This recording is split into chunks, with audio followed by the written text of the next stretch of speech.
It's Song Talk Radio. Greetings and welcome to Song Talk Radio, the show where we talk to songwriters about the craft of songwriting. We share tips and tricks and things we figured out along the way. And at the end, hopefully at the end of the show, we will all learn at least 5 new things. Yes, that's 5 new things about how to write better songs. And of course, joining me here today, I'm actually doing co-hosting because I'm on the road in Paris. Let's say Paris. I'm on the road in Paris. Paris, Ontario? Paris, Ontario. And of course, along with me is Neel Modi. How you doing, Neel? I'm doing good. I'm going to be keeping track. 5 things. I'm going to hold you to that. Okay. And Neel's also going to be doing all the engineering. So It's all over the place, you know. Up is down. Left is right. Far is close. Dogs, cats living together. It's madness. Good is evil. Of course. And along with us tonight is one of our very favorite guests, a scary good guitar player, looper, and performer, and one hell of a songwriter, Jacob Moon. How you doing, Jacob? Hey, it's great to be with you guys. Thanks for inviting me on the show today. Great. We love your insights. And if you haven't had a chance to check out Jacob's stuff, he does this live stream on Facebook, which is actually just a lesson on how to do live streaming on Facebook, if nothing else. But the stuff is great, and he's played for Rush, and well, we won't go. The show would just be all about Jacob here. So we'll do that. We'll do that next time. We'll do that again. You know, right. So we're going to be talking about one of Neel's songs today, which is a really cool thing. I'm looking forward to that. The song he did a long time ago, and like a long time ago, and then basically redoing it with all the stuff that we've figured out along the way. And that's going to be really interesting. But we have a couple of things that have happened in the news. Neel, do you want to talk about Mr. Gordon Lightfoot? Yeah, so of course, just a couple of days ago, the passing of Gordon Lightfoot, a renowned Canadian singer-songwriter. Well, why don't we start with me, because my reflection upon Gordon Lightfoot is probably the simplest of all of us. I admit I wasn't familiar with his stuff way back when. I knew of, and I just discovered this one just the other day. I did know one song by Gordon Lightfoot that was covered by Viola Wills. If You Could Read My Mind, she did a disco version of it in 1980. And when I heard on CBC Radio the day after Gordon Lightfoot passed away, they played Gordon Lightfoot's version. I'm like, I know this song. Where have I heard this song before? And so I started doing a deep dive on the internet. Who's covered this song? And of course, the list of people who have covered this song is about 8 miles long. And the one that I picked out, it was a hit song, Viola Wills, 1980 disco version of it, If You Could Read My Mind. And the only other Gordon Lightfoot song I know is Song for Winter's Night, because it was on a Sarah McLachlan B-sides CD in the 90s that I liked. And then even at that time, I assumed it was a Sarah McLachlan song, and I looked in, and I found out that one of the songs on that CD was a Joni Mitchell song. I'm like, okay, which are there any more covers on this song, or are they all Sarah McLachlan songs? And I found out that one of them was a Gordon Lightfoot song. I'm like, okay, that's cool. But to be honest, I never started really hearing his name until I started coming to the Song Talk meetup and starting doing this podcast and really engaging with other singer-songwriters, because, you know, in the 70s, I went straight from Sesame Street to disco, so he didn't figure in there. In the time the 80s ran around, it was the Police, Michael Jackson, and Madonna. Gordon Lightfoot was not to be found in that mix, so it kind of breezed right by me as I was growing up. But I know Phil and Jacob, you guys are much more familiar with him and really engaged with him. Have you ever met him, Jacob? Yes, I played at the Hughes Room tribute that they did back in 2013, and he was honored there on a yearly basis. They would do a kind of, and they would hope that he would show up, kind of like waiting for Godot or Guffman or something. They'd hope that he'd actually show up and take his seat in the front. And oftentimes he would, and sometimes he'd actually take the stage and sing with the guests. And Jory Nash would put this thing together, and it was great. So he asked me to come and do a couple of Gord songs. I came as part of my introduction to the Gord song that I was going to play, I sort of talked about how my dad loved Gordon Lightfoot, and I would try to antagonize my dad by doing a bad Gordon Lightfoot impression at the dinner table. Oh, no. And so I proceeded to do my Gordon Lightfoot impression, and as I'm doing it mid stride, this willowy figure walks into the light and kind of takes his seat at the front, and I'm like, oh boy, so then. And I wasn't sure if that was him or not until the end of the song, and that's when I found out that was Gordon Lightfoot. The song that I played was "Ribbon of Darkness," and I put my version of that song out today as a kind of a new video. I hadn't done a proper performance video of it before, and so I put that out today, and just thought, it's just a nice way to honor the guy. He's got a lot of great songs. You mentioned two good ones. I mean, Record of the Edmund Fitzgerald comes to mind, Sundown, Everyday, Rainy Day People, Carefree Highway. There's, you know more than you think when it comes to. Yeah, that's just it, yeah. On the radio and you go, okay, yeah, I know that one too. Well, of course, because I grew up in the 70s and was a huge radio listener. I had the radio on constantly and knew that every word to every song. And Gordon Lightfoot was all over that. He was, had huge radio airplay. Of course, contemporary with Joni Mitchell and part of the Toronto Yorkville folk scene, which was huge in a way that I don't think most Canadians younger Canadians realize how big and influential the Yorkville scene was. Toronto was considered to be a really hip place, partially because of the Vietnam War and draft dodgers and all that. But he's a master songwriter and has written so many songs. I mean, it's not just a few hits. I mean, just tons and tons of songs, and still performing. I think he actually when he passed away, he still had dates on his to perform. So he certainly didn't need the money, but he just loved performing so much. One thing I loved about Gordon Lightfoot's lyrics is he wrote in a way that was really kind of complex and very adult. A lot of pop music was written for teenagers, and when you have your first love, it's very intense and perhaps a little bit simplistic in its emotional complexity. But Gordon was able to write songs of heartbreak, but sort of a really kind of mature heartbreak. And one of the lines in If You Could Read My Mind, because at first you're listening to the lyrics and it kind of sounds like he's heartbroken. But then he has a line that says, "I don't know where we went wrong, but the feeling's gone and I just can't get it back," which changes the whole nature of the relationship. And that's something that happens to you when you're an adult, when you have a relationship that collapses. And even if you are no longer in love with someone, you can still be in mourning for that. It's fascinating. He's a fascinatingly subtle and masterful songwriter. And if you can pull apart any of his songs, the Record of the Edmund Fitzgerald never should have made it onto radio because it is not structured in any way, shape, or form like a normal radio pop song. Huge hit. So definitely a masterful songwriter. And our condolences go to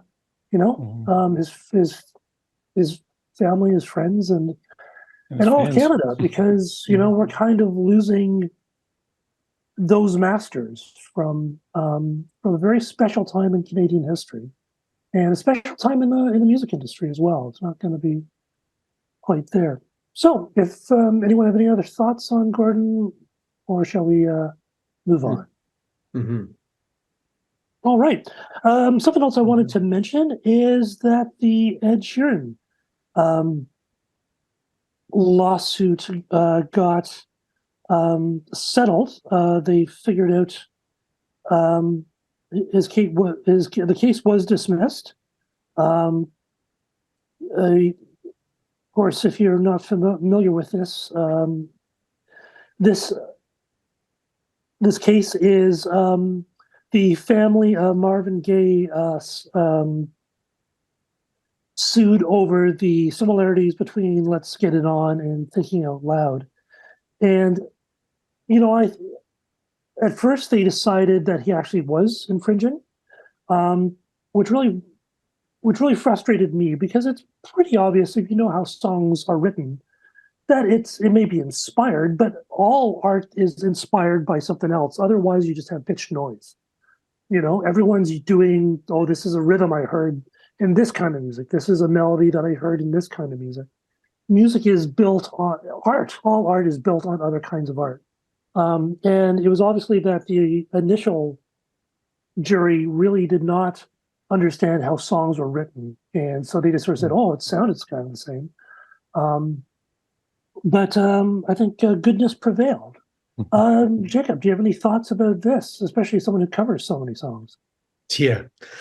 Well, I took the trouble of listening to both songs to see what people were, what the plaintiff was on about in this case, and yeah, I didn't see it. I mean, maybe the groove is similar, and maybe the chords fall in a similar harmonic rhythm, but everything about the melody and everything is just, I think it can't be based on chord progressions. It really can't. It's got to be based on a combination plate of the chords, the melodic rhythm, the melodic movements, and to some extent the harmony. But I think it's really about that relationship between the melody and the rhythm. And if things start to sound like, well, yeah, we got, what are the famous cases? I Want a New Drug and Ghostbusters, you know what I mean? They did sound quite a bit the same, actually. You got to see it. Or My Sweet Lord and that song by them. Oh yeah.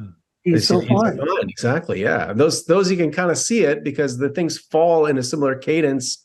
There just wasn't any of that cadence matchup here. And I think it was a nothing burger. And ultimately, I thought it was smart of him to say, I'm going to quit music if this goes the wrong way. And if I get found to be in violation here, because I think the person who was bringing the case was half-heartedly bringing it. She admitted as much, that she was like, you know what, I'd hate to do this because he's a nice guy, he's a working musician, and I don't want to sort of mess up his life because of this. I just so she seemed a little bit kind of on the fence whether she was in for a penny in for a pound at some point, and she was just going to go through with it. But I think he was kind of playing his card wisely, because it was the amount of harm that was going to be brought to him and his career and his fans should this go the wrong way, kind of got amped up by that statement that he made. So, yeah. How about you, Neil?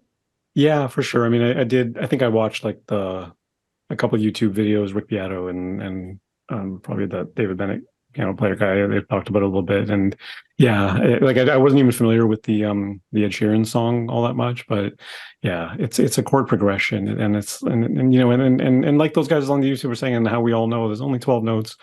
There's only certain combinations of those things, but like you're saying, Jacob, has to be the combination of the chords, the melodies, the rhythms, the structure, all those sorts of things before you can actually call it, really a copy of something. But because I think it's the fallout from that from the Blurred Lines thing. Yes, because there they really went after the groove, and it was basically that. It was a very, very similar groove. But everyone was saying too that if the state of Marvin Gaye had won this case, that would really change things moving forward. Yeah, as far as what you can release and what you can get away with. Yeah, I wasn't sure if they were trying to do some kind of Marvin Gaye reparations gambit or something, where it's like, because he did inspire a lot of music. So I mean, does he do people who've heard his music owe him something? I don't know, maybe. But in this case, I don't know. That was a real rip, in the way that somebody who samples, Under Pressure and puts it out as Ice Ice Baby owes the court some money. You know what I mean? Which is fine. I think most people would be fine with that. Yeah. Just not to the extent that it's like, oh, it's been plagiarized, or it's like, and it's a sum of money that is it's not commensurate with the contribution. Yeah. Well, yeah, because I mean, we're all writing stuff, and we are our melodies and our ideas are formed by what we consume. And that's why I tell people when they say, oh, I have writer's block, what should I do? I say, listen to a whole bunch of stuff you've never heard before. Yeah. That's the best way of recharging yourself, because you've run out of fuel. You need to get some new ideas and go, gee, I never had a song that did boom, boom, boom, boom, boom, boom, boom, boom at the beginning. Maybe I'll figure that out. And that gives you a jumping off point, and you try something that you haven't tried before. So, yeah, for sure. Yeah, I wonder if it was a bit of a cash grab. I don't know. You know, it looks like it's been put to bed, so hopefully that's going to be hopefully. Well, but I mean, the next thing coming up is all these questions introducing by artificial intelligence, which is actually a segue into the song that I'm going to be sharing, because I just saw Rick Beato's latest video. He's a great YouTuber. If you guys don't know him, or listeners anyway, and the latest video he just posted today was about the ramifications of artificial intelligence and the whole fake Drake thing. So some producer on TikTok came up with, basically, like, took all the data of Drake's voice and Kanye West and a whole bunch of other people as well, and then created an original hip hop song using Drake's voice. And then MGM Music shut down his YouTube video. I guess it was still available on TikTok, but it shut down his YouTube video, which begs the question: does MGM Music then own? It wasn't Drake's song; it's an original composition, clearly, but did they own Drake's voice, or does Drake own Drake's voice? Who owns Drake's voice? Yeah, that was a weird one. I did not get what was happening there. And I think if I was Drake or The Weeknd, I'd be like, I don't know, cut us in for some of it. Like that's basically Grimes it. is making her voice available to anybody who wants to make a song with it. Yeah. If that's your sort of thing, I guess. But her voice is is kind of up for 50-50 royalty splits on whoever wants to grab it and make a song with it. And that's a certain kind of attitude towards AI. It's quite an embracing. It's not surprising that the wife of Elon Musk is embracing technology. But in this case, it's I don't know what the ramifications are. I think it's gonna unleash kind of a bit of a Pandora's box. I don't think we know what it's all going to unleash, because you're going to have the way people use an effect like auto-tune on a voice to make it unrecognizable. It's possible that people will use AI to kind of mimic famous voices, celebrity voices, to create a sound that no one's ever heard before, some weird mashup of tones and inflections that will be a completely original sounding voice. And that's an interesting creative use for it, I suppose. If it's just a bunch of cameos in your song, it's like, oh yeah, Michael Jackson singing the backups on this one. Yeah. I mean, it's like, I don't know if the utility of that, I think, but ultimately the market will decide what the utility of these things is.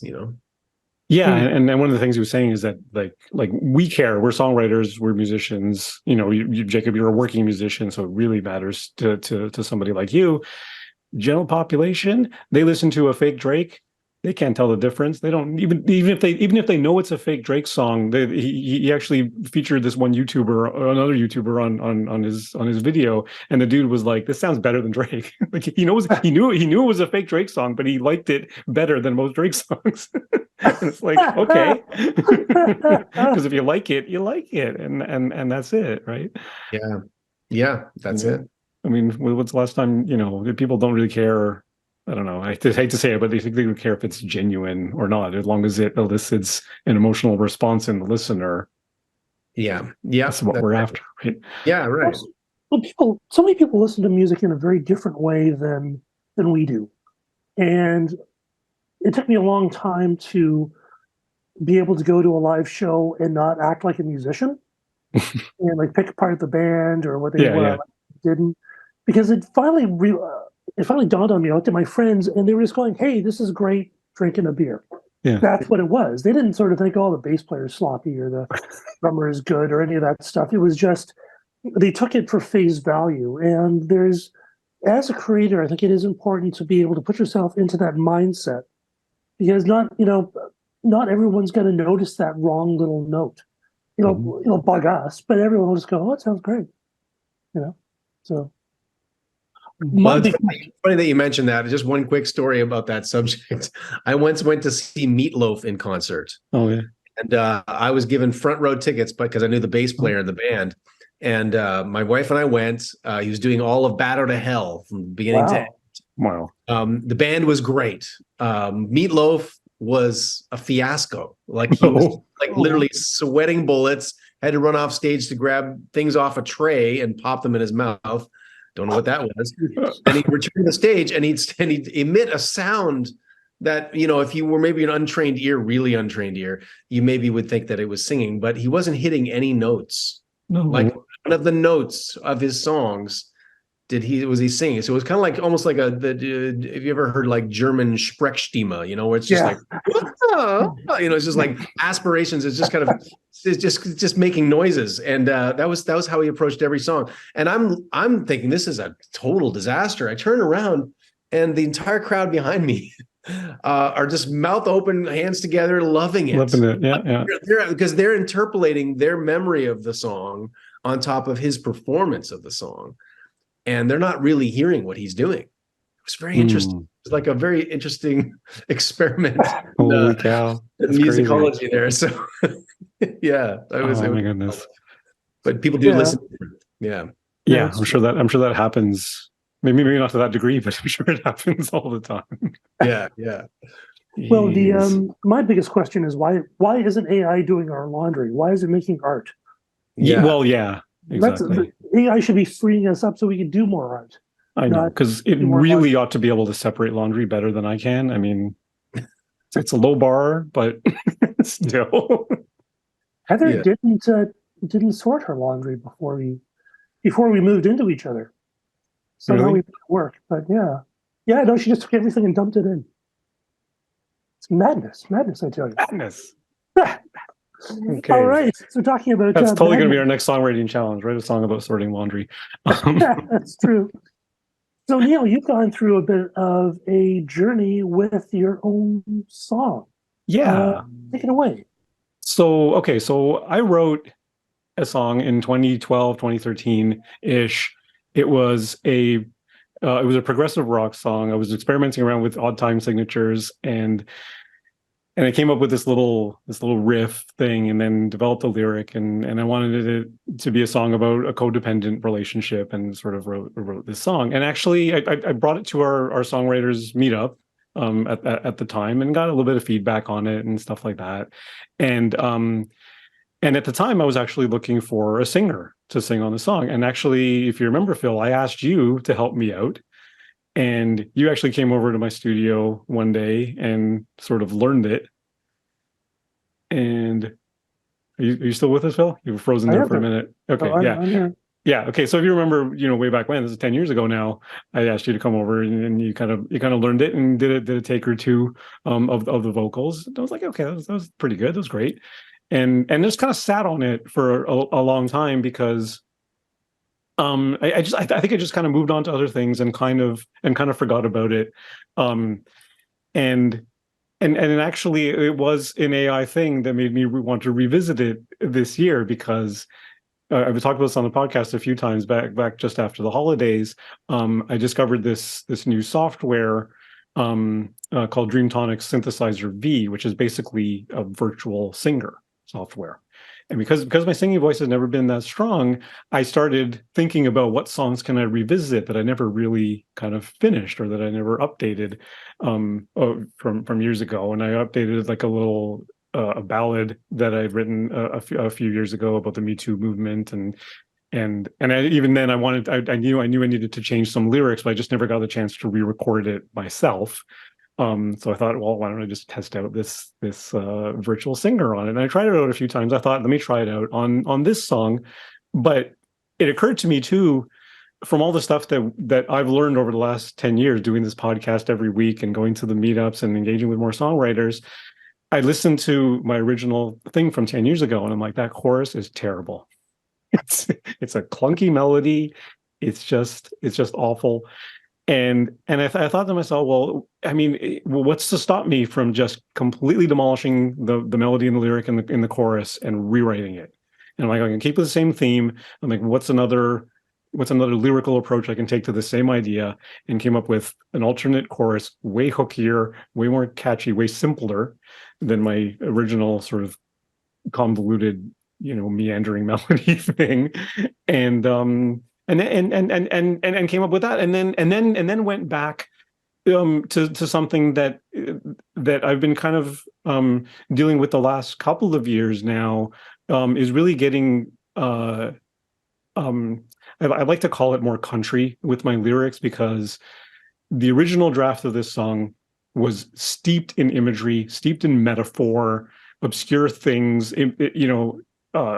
sort of allusions to other things, and they didn't really convey, the emotion or what the song was actually about. Like, what is this really about, kind of thing. And actually, Phil, at the time, you were the one that encouraged me to do a rewrite of the lyrics and make it a little more accessible, make it a little more storytelling, make it a little more straightforward. And so I on this revision, I tried to push that even further, and actually ended up rewriting quite a bit of the lyric the last couple of months, and then took it back to the meetup group and got some more feedback about the about it being a codependent relationship and having a balance between the two sides, that sort of thing, and continue to develop the lyric. And everyone was listening to it today in preparation for this show. I was like, yeah, I want to change that one word, kind of thing. It just might get a little bit better. So I'm continuing to do that. And the interesting thing is the musical ideas, the structure of the song, that has remained completely the same. I kept the same drum tracks, the same. I got a fellow I met at the meetup way back when. His name is Armando Amido, really, really talented guitar player. I got him to do the lead guitar on it, and that has stayed. His solos are still in there, exactly the same spots. So everything structurally and musically about the song is the same, except for the melody in the chorus for the revised version. So it's really interesting to me how I'm a different songwriter than I was, 10 years ago. And to say that, before, if lyrically I was hiding things through metaphors and things like that, I'm being much more open and straightforward now. Is that a better thing? I actually haven't really fully decided that yet. I still appreciate songs that are steeped in metaphor and imagery, and don't really understand what they're about, but if they have a good melody and interesting turns of phrase, I'm kind of happy with it from a listener standpoint. From a writing standpoint, I tend to be more invested in the actual meaning of my lyric, and very concerned about specifics of words and all those sorts of things, where I'm not that intensely critical of that when I'm listening to other people's songs, which maybe is a strange place to be, but yeah, it is what it is. But yeah, that's kind of the story. More or less. Why don't we take a listen to the first version? Yeah. So the other thing is these two versions of the songs actually have different titles, because I changed everything about the chorus melody and lyric. The title changed. So the original one was called It All Depends. And it goes a little something like this.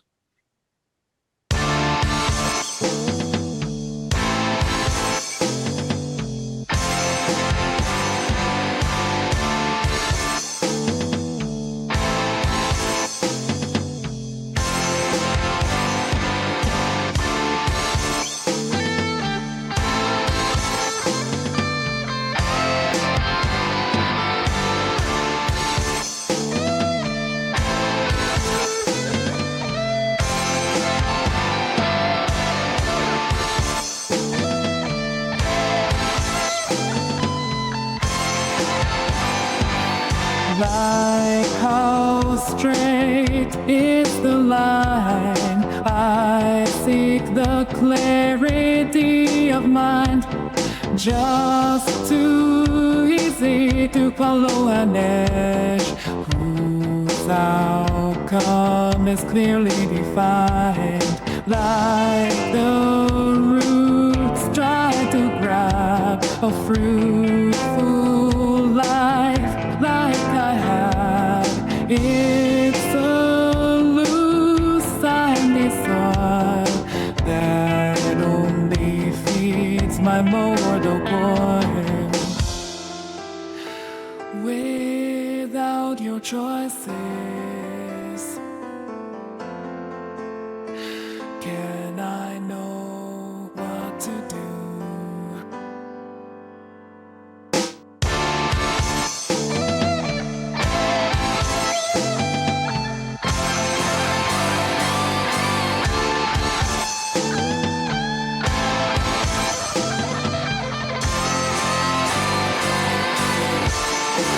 It all depends on your words and deeds, filtered through my own thoughts and needs.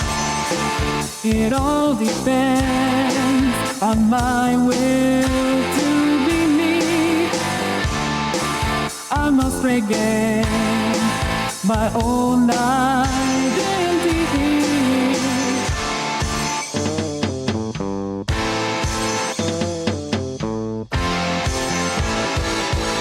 Like a child I can feel, be the good no matter the yield. Accept it cause I care, realize it is not fair. Like a chick leaves the nest, security laid to rest, fly away to the unknown. Trust myself, I should know. Can I tread my own path without isolating you? It all depends on your words and deeds, filtered through my own thoughts and needs. It all depends on my will to be me. I must regain my own identity.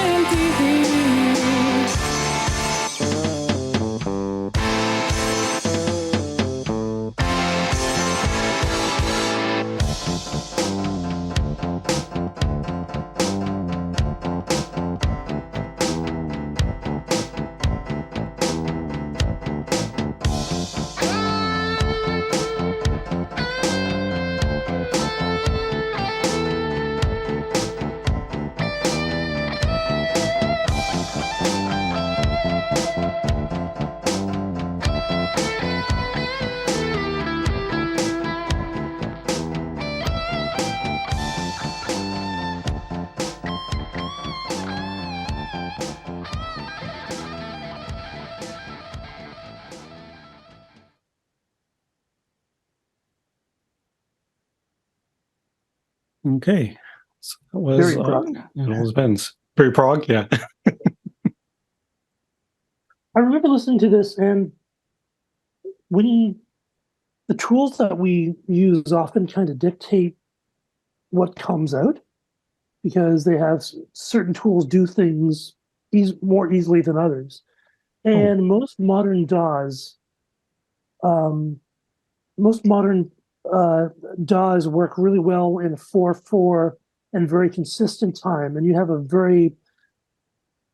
a complex sort of time signatures, which would be easier to do if you had a band, because you could, sort of take it live. So I was always impressed that you were able to do it, because it's quite fidgety to do this on your own, basically, It can be. I mean, you got to set it up properly in the right time signature. And even the pre-chorus gets a little free-timey. Like, it doesn't really line up with the grid. But, yeah.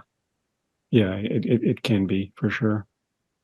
Did you write the lyrics first on this one? No, for the first thing I came up with was that original bum bum bum bum ba-da-dum, bum bum bum bum, and I'm like, okay, that's 5/4. Like, I'm gonna go with that. Now that I remember very distinctly that was the first thing I came up with on the piano, right? And I'm like, this should be electric guitar regardless. And then yeah. And the other note about this song, in relation to our songwriting challenge, this is in Dorian, boys and girls, because our songwriting challenge, Jacob, is to write a song in a mode. And even back then, I was just starting to learn about modes, and I was like, start with the D minor. D minor is my home. Just use the white keys, and that's what I ended up with. And I knew it was in D Dorian, but I didn't really understand what that meant. Now I understand a little bit better. But anyway, as a bit of an aside. But then, the lyrics came afterwards, and sorry, Jacob, what were you saying? I would expect nothing less than a modal approach from you, Neel Modi.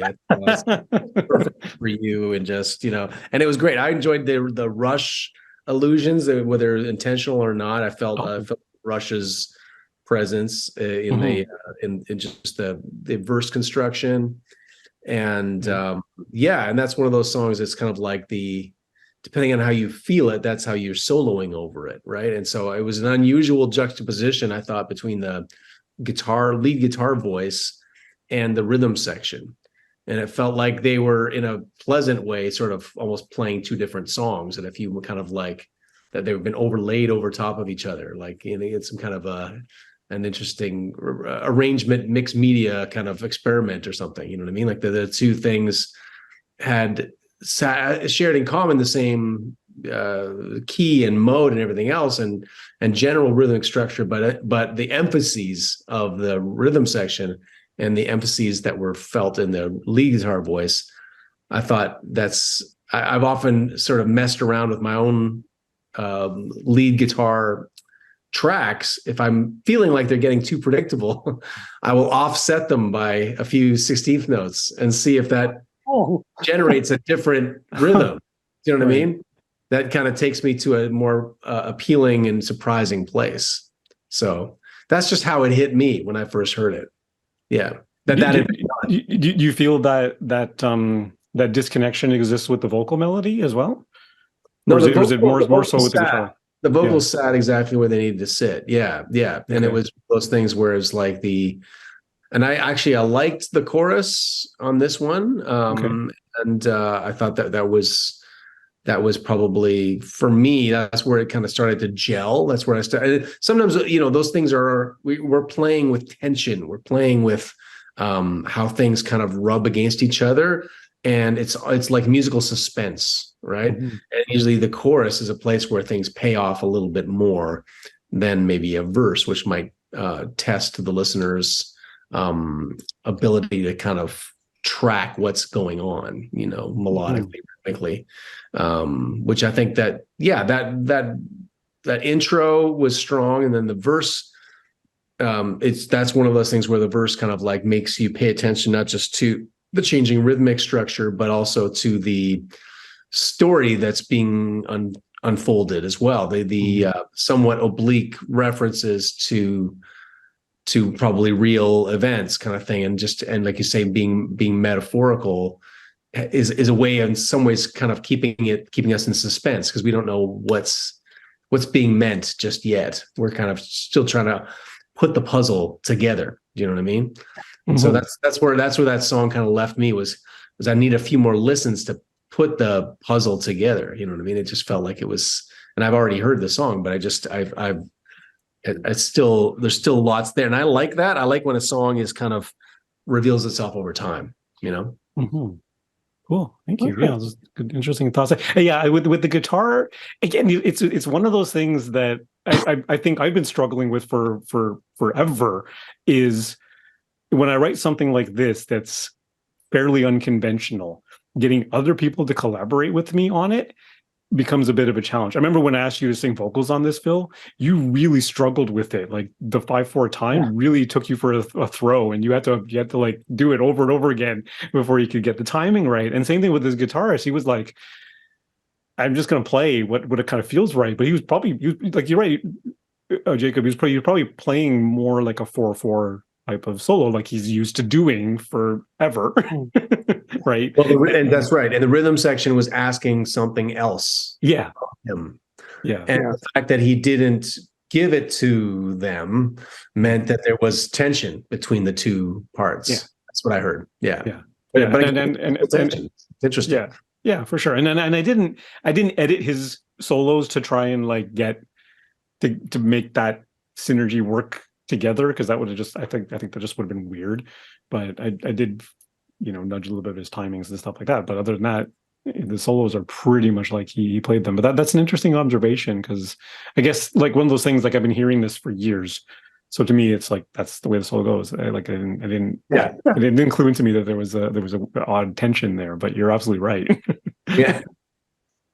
Now, and of course, now you've revisited this, and I think you've done some really interesting things. So let's talk about the changes and your approach to those changes. So the changes, just like Jacob was just saying, like the verses kind of want to lead you along the story, and especially if they are obtuse a little bit, then maybe that's an opportunity for your chorus to sort of pay that off, right? And if you're going to be obtuse in your verses, then maybe the chorus is a place to state it plainly, right? Mm-hmm. So with my revision, I actually did quite the opposite. My verses are now very storytelling and emotion feeling focused, and there's not a lot of like imagery or metaphor and everything like that. The metaphor now comes in the chorus. So it's kind of a flip of that. But the point is that there's a difference, so that one does kind of contrast with the other. And what else can I say about this? I got a different virtual singer on this one, a better quality one. The first one was like a demo version of that software, and this version as well. So when I took it to the meetup, the last time I took it to the meetup, one of the things that one of the meetup members had said was that you take a really long time to get to the chorus. And it's true. I got intro just to get the listener into that 5/4 groove, because you need a bit of time to like 8 bars to get them into that, right? And then I want to highlight Armando's guitar solo because it was pretty sweet. And then you get into the verse, and then there's a second verse, and then finally you get to the chorus. It's probably a minute and a half into this thing. So what I did on this revised version as well is I bumped everything forward, and I inserted a new softer intro. This sort of chorusy guitar thing, and just gave a preview of the chorus and the title as a sort of pre-intro, and then got into the intro. So that's the only structural difference to the song, is the whole song was shifted over and just another 16 bars inserted in at the beginning. So now it's more prog, because it's like over 5 minutes long. So now it's getting in that really, really prog rock range. And as well, I've worked on the mix of this, so this version sounds a lot more slamming. You also rewrote all the lyrics. Pretty much. I think the first pre-chorus is the same. Other than that, everything, is different. Yep. That's great. Yeah. So it's a complete lyrical rewrite, but the melodies are the same. The verse melody is the same. The pre-chorus melody is the same. The chorus melody, because the chorus was completely different, is different. But other than that, like I worked hard at. This was one of those situations where it's like the melody, especially in the verses. I think you were alluding to this too, Jacob, about the melody falls in place. It was kind of in my brain that the melody has to stay the way it is. It's 5/4 time. I'm not going to futz with it too much, because it is what it is. That is the melody. So I had to make the lyrics, my revised lyrics, fit that melody.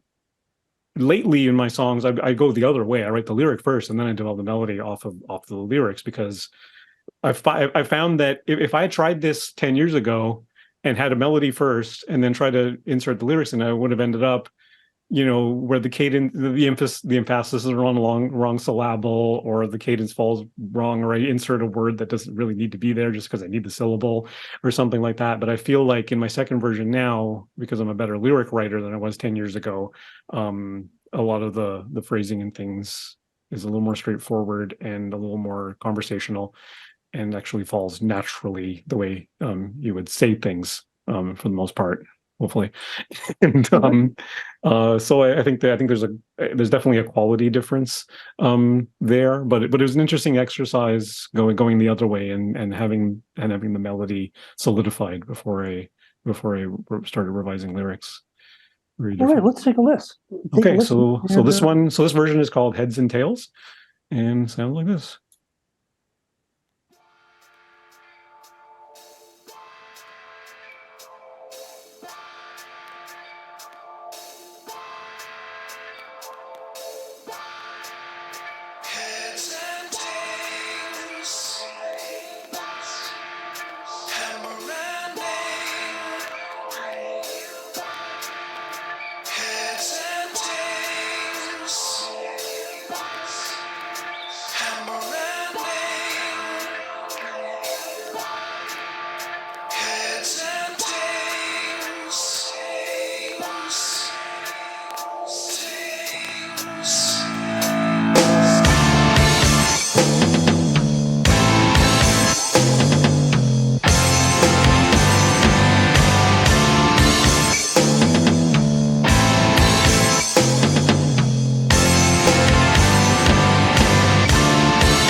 I love it.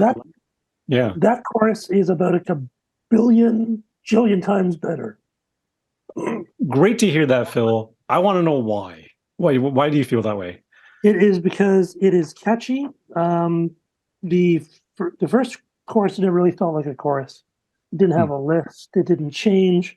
The approach to your kind of the cadence of the lyrics were very similar. So you called it a chorus, but it wasn't really a chorus. You know, it was just like another verse. Well, this is actually a chorus, and I've been singing it since I've been hearing it. Hammer and nails. It's like that may be one of the best melodies I think I've ever heard you do. Cool. Thank you. Thank you. It is really, it is good. Also, it's one of the few songs that actually uses the word "my health" in it, which is interesting. I don't think I've actually heard anyone say they use the words "my health." Huh. What'd you think, Jacob? I love the chorus, and it's the way in which it kind of cues to the harmony of the moment that kind of seals it for me. It kind of takes away like you say, the suspense, if you want to call it that, between what's being sung and what's being played is ramped up in the verses. That's still there. All of those kind of tension notes that you're singing against the chords, I was saying, basically, notes that don't belong in the chord of the moment that's happening in the rhythm section, but are being sung anyways and are being kind of like introduced as kind of, just a little bit of a knife to the ribs a little bit, you know what I mean? And then, and then when the chorus comes, that's all kind of done away with. And we're into all of the notes that you're singing kind of belong in the chord of the moment and dance around in a really satisfying sort of way. And in that time signature, which is hard to do. It's hard to make it groove. It's hard to make 5/4 kind of swing a little bit and have it be musical in the cadences. And so I thought that that's where you kind of paid it off, if not like in terms of the detail of the lyrics. Like you say, you maybe went with a slightly more obtuse kind of approach in the choruses lyrically. But those are singable and easily understandable phrases, and so they're great things to hang that melody on. So I thought it was a success in a lot of ways, and that new voice that you've used was probably a good choice, I thought, for that kind of style. It's had kind of a bit of a rock voice.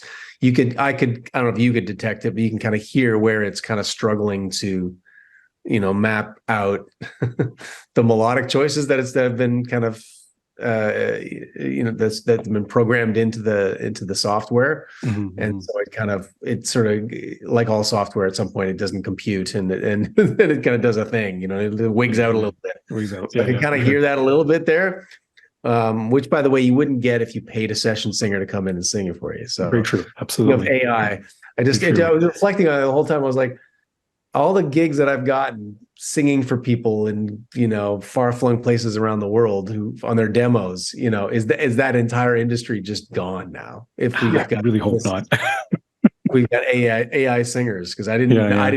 Like you've hipped me to something that I didn't know, which is that's possible. And I'll be honest, this software is kind of blowing my mind. I paid like $200 for it, and I'm just like, I can do anything with it. The really cool thing about this to me right now is that it is a compositional tool. Like, I want to change one word, I can go in the next day and just change one word. I don't have to get a singer back in here, hook up a microphone. I don't have to worry about sibilants. It's just like, it makes everything so easy to get my creative vision implemented. Yeah. Right. So that's the really remarkable thing to me about it. But you mentioned that in the chorus, you're getting a bit more metaphorical, but the action, like, although it's metaphorical, the images are very concrete. You have heads and tails, hammer and nails. Basically, everyone's going to be thinking you're saying hammer and nails. I know you just say hammer and nail, but people are going to think hammer and nails. Yeah, I know. But because they're so because those metaphors are so concrete, I don't think they're not quite as sort of loosey goosey as some of the other stuff, which was just kind of like someone trying to say something but who didn't really want to say it. Yes. Which is, where we've all been to. I have one small suggestion. Yes. And that is, verse 1, verse 2, you have your pre-chorus. And then you have that guitar bit. I would take that out because it doesn't add anything, and it just gets in the way of the chorus. And I think it's better if you go from the pre-chorus right into the chorus because the chorus is so strong. And I don't think that guitar thing adds that much to the song. I think it'd be stronger.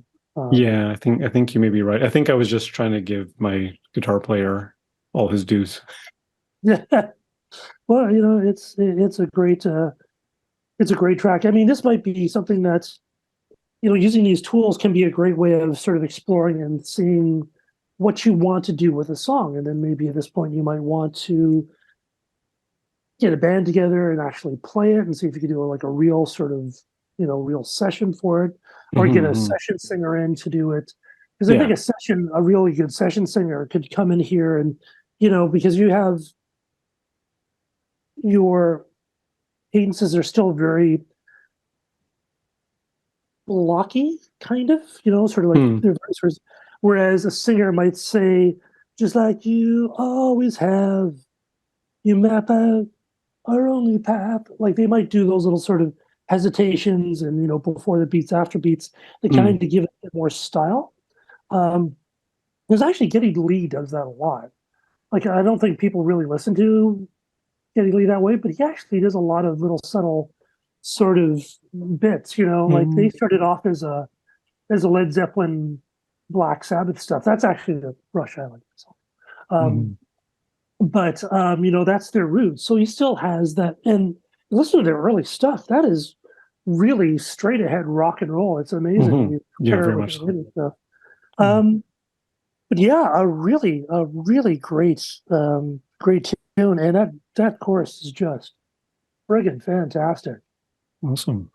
Now, can I throw one crazy idea out here for you? Yeah, please. That you can just try and then to trash it if it's no good. But at the top, we talk about in songwriting. There's like, and songwriting more about like recordings, I suppose, than songwriting. It's that the songs have a top. You know what I mean? And it's the first thing you hear when you advance to that track. It's like, what is that sound? What is the thing that you're hearing?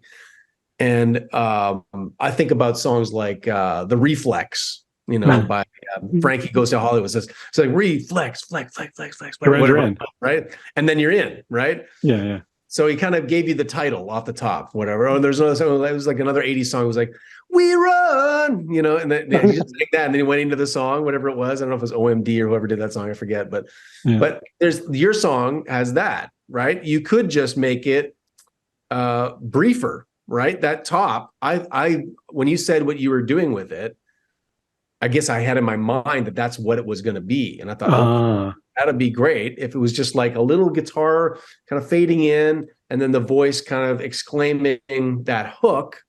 And then we're in kind of with the verse kind of thing. You know what I mean? Because the rest of it, I don't think it needed, I think it repeated 2 or 3 times. And I thought it lost potency every time it repeated. So the potency could have remained had you just left it as one. So I'd say just give that a whirl, because I think that could really improve that section and add a little bit of immediacy to the song, which you don't want to lose people and have them next track. You know what I mean? It's like, that's what the top is for. It's like, stay with me. This is good. You know what I mean? So yeah. Yeah. And then the top of the revised version was kind of, because people in the meetup had said it'd take a long time to get to the chorus, so they introduced it earlier, but it could be a more slamming version of the chorus, I think is what you're saying. Yeah, just have a bit of attitude off the top. Yeah, that's right. This chorus is coming. You know what I mean? Yeah. I think it does work. I mean, having that bit there in the front does work better than going right into the 5/4, because 5/4 is a little bit jarring. I went through a whole Dave Brubeck phase, and I went and bought all the stuff. And that pre-intro is in 5/4 too. The whole track is in 5/4. There's no time changes. But just getting like some of this stuff is actually more swingy than other stuff. Some of the stuff is more of an experiment. It's a lot more rhythmic in the rest of the song for sure. Yeah. But so I think that intro does add something, but I think it is too long, and just doing the beat, especially because that is such a hammer and nails. Because I've been going around singing it all the time. It's like it's such a singing. So you want to get that right in there because you have how many? Like I think you have how many times do you go through the chord? So the intro, the riff cycle happens first two times, and then with the guitar solo 2 more times, and then it goes into the verse, and that's after the pre-intro. Yeah. Maybe you could actually just take that out and just go right into the guitar. Yeah, it's possible, especially if I take Jacob's suggestion and do kind of a modified, just the title version of the chorus off the top with something of a beat, and then guitar solo, and then into the verse. No, they'll pull it back under the 5-minute mark. Yeah. I don't mind a long song, by the way. I'm not the one who's pushing for a shorter song. I think it's that intro will be slamming, man. If you let it kind of just be like a little wet their taste buds with that little hook off the top, and then get into the work of the verse, you know what I mean, of kind of introducing all of that new material, you know what I mean? Yeah. For sure. Yeah, that's a great idea. Both great ideas. Cool. So Neel, what do you plan on doing with this? I don't know. At this point, it's just a question to me of quote unquote finishing it, like finish the songwriting process of it.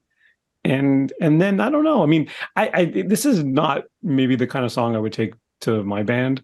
I don't know if those guys, I mean, if we really worked at it, we could do the 5/4 thing. I'm actually confident that they're going to do it, but me as the drummer, I'm gonna want to go to 4/4. I can do it in my software and program it and whatever, but to do it as a live drummer, oh boy, that'd be tough. Yeah, sorry, go on, Jacob. No, just it's a feel thing with 5/4. It's just got to spend a lot of time in it to kind of feel it, not as 5/4, but like 3 and 2 or 2 and 3. Something 4+1. Yeah, but, and this is definitely a bum 3 4 5. It's a 3+2.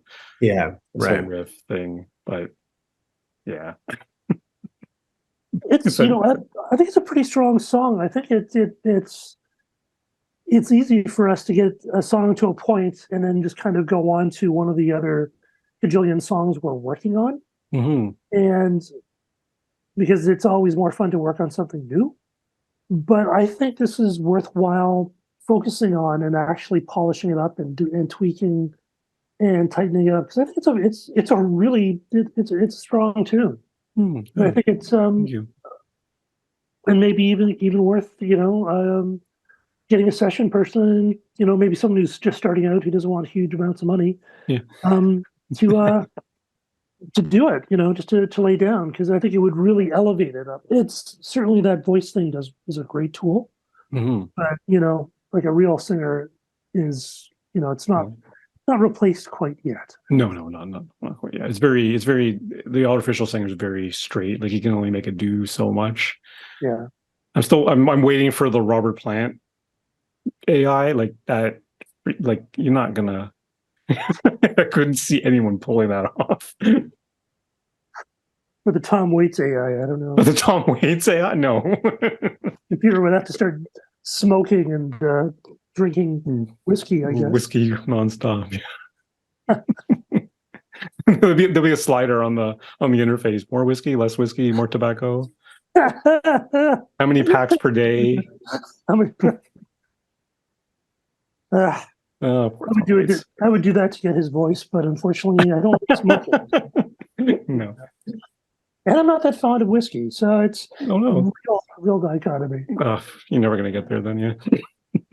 Well, this is a great thing to see, sort of the before and after, and kudos on to you about being so not bloodthirsty, but brave to sort of trash what doesn't work and rewrite stuff. And I think that was the biggest step for me, is saying to myself, like, what's stopping me from completely demolishing this chorus and kind of starting from scratch on the chorus? And a lot of the times you don't do that. You kind of fall in love with what you wrote first. And it wasn't until years later that I decided I didn't like that chorus. Not that it's that bad, but I decided that it could be better. Right. And at the time I didn't think that. You guys talk a lot about here on this podcast, I'm sure, about the idea of rewriting lyrics, having pages and pages. Yeah. Leonard Cohen level, like reams of alternate verses, right?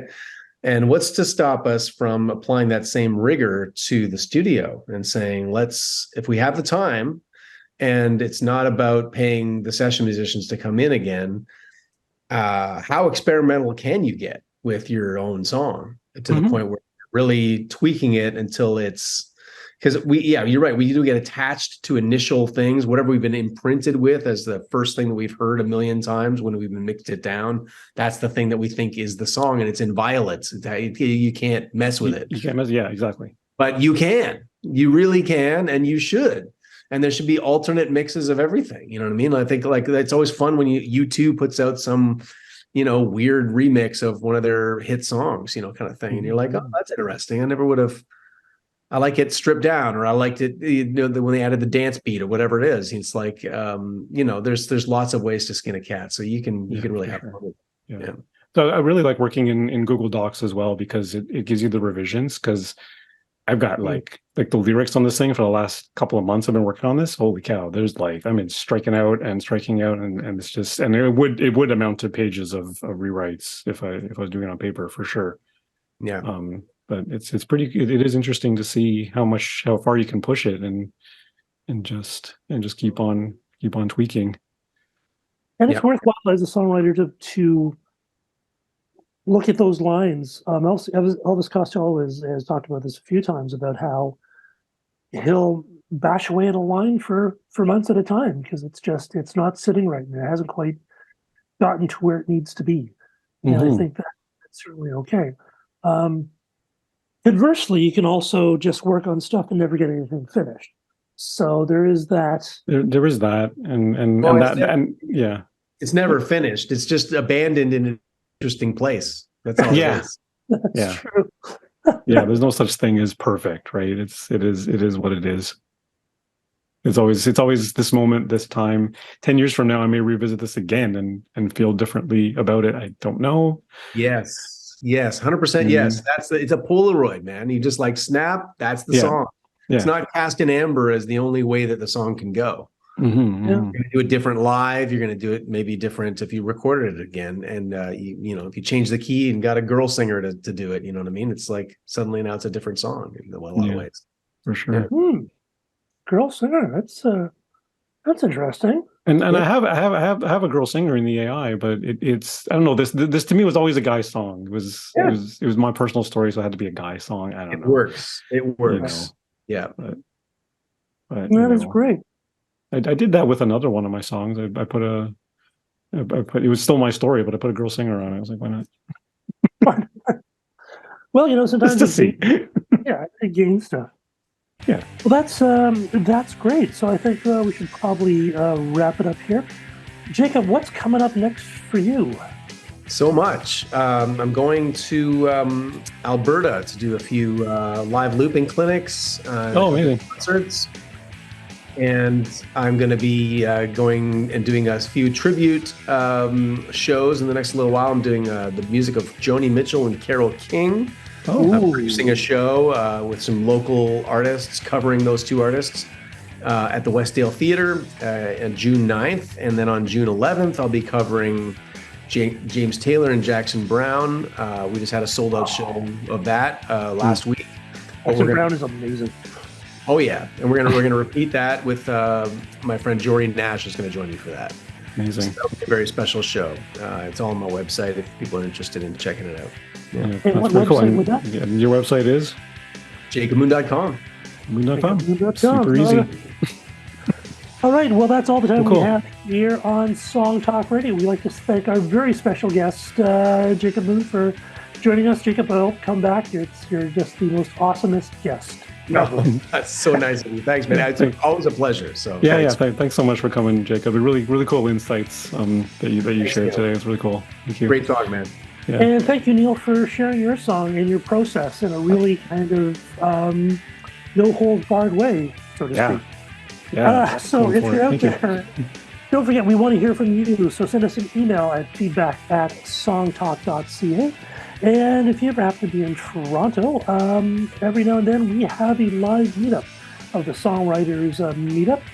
You can go to the website at songtalk.ca to find out information on that. But if you're not in Toronto, you can actually attend virtually on Zoom. And that's been quite popular with people from all over the world. Yes, even Brampton. So we're very excited about that. Not Brampton. Even Brampton. It's true. I just love the accents there, you know. And so don't forget to stop by songtalk.ca to browse past shows. Oh, Neel, how do people get more of you? You can visit me on my website, neelmodi.com. And if you want more of me, and I don't know why you would, just stop by philmemory.ca. Well, drinking, you know, that's what it is. Stop by the website, songtalk.ca, to find out, to listen to past shows and find out how you can be a guest. Thanks for listening, everyone, and we'll see you next week. Thanks, guys. Keep on writing. Bye-bye. Oh, cheers. Yeah, keep on writing. Keep on writing. Keep on writing. You're supposed to say keep on writing. I haven't gotten that together yet. Yeah, no, I gotta tell you, this is the best. That chorus is the best thing I think I've ever heard you write.